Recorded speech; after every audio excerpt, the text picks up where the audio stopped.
Sarpanch elections మరియు ward elections ఇంత తొందరగా అనౌన్స్ చేసి నిర్వహించాలని కాంగ్రెస్ సర్కార్ ఎందుకు అనుకుంటుంది? కేంద్ర ప్రభుత్వం నుంచి వచ్చే 3,000 కోట్లు రావనే భయంతో నిర్వహిస్తుందా, లేక జూబ్లీహిల్స్ లో గెలిచాం కదా అని అహంకార భావంలో మరి ఓవర్ కాన్ఫిడెన్స్ తో కూడా ఇప్పుడు ఎలక్షన్స్ నిర్వహించాలని ముందుకెళ్తుందా? ఇంకా ఎలక్షన్స్ విషయానికి వస్తే ఇది టోటల్ గా 3 ఫేసెస్ లో జరగబోతోంది. డిసెంబర్ 11th అండ్ 14th ఇంకా 17th ఈ 3 డేట్స్ లో కూడా పోలింగ్ జరగబోతోంది. దీనికి సంబంధించిన అభ్యర్థులు కూడా ఇంత సడన్ గా అనౌన్స్ చేసిన తర్వాత గ్రామ పంచాయతీ మరియు వార్డ్ ఎలక్షన్స్ లో ఎవరైతే పోటీ చేయాలనుకుంటున్నారో వాళ్ళందరూ కూడా ఒక డైలమాలో పడిపోతున్నారు.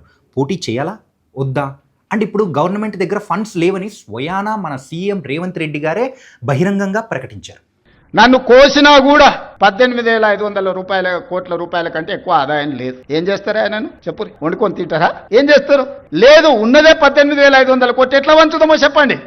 కేంద్ర ప్రభుత్వం నుంచి రావాల్సిన 3,000 కోట్లు వచ్చిన తర్వాత మన స్టేట్ సీఎం అయిన రేవంత్ రెడ్డి గారు దాన్ని ప్రజల కోసం మరియు అభివృద్ధి కోసం ఖర్చు పెడతారా, మళ్ళీ ఢిల్లీకి వెళ్ళి సోనియా గాంధీ గారికి నజరానాగా సమర్పించుకుంటారా అని ప్రజలు భయపడుతున్నారు. ఇదంతా చూస్తూ ఉంటే చిన్నప్పుడు మా తాత చెప్పిన స్టోరీ ఒకటి గుర్తొస్తుంది. ఢిల్లీ సుల్తాన్లు దేశమంతా దోచుకుని ఢిల్లీలో దాచుకున్నారంట. ఈ తంతు చూస్తుంటే అలాగే అనిపిస్తోంది. దీని మీద మీకు సంబంధించిన వ్యూస్ ఏదైనా ఉంటే కామెంట్ సెక్షన్లో డ్రాప్ చేయండి.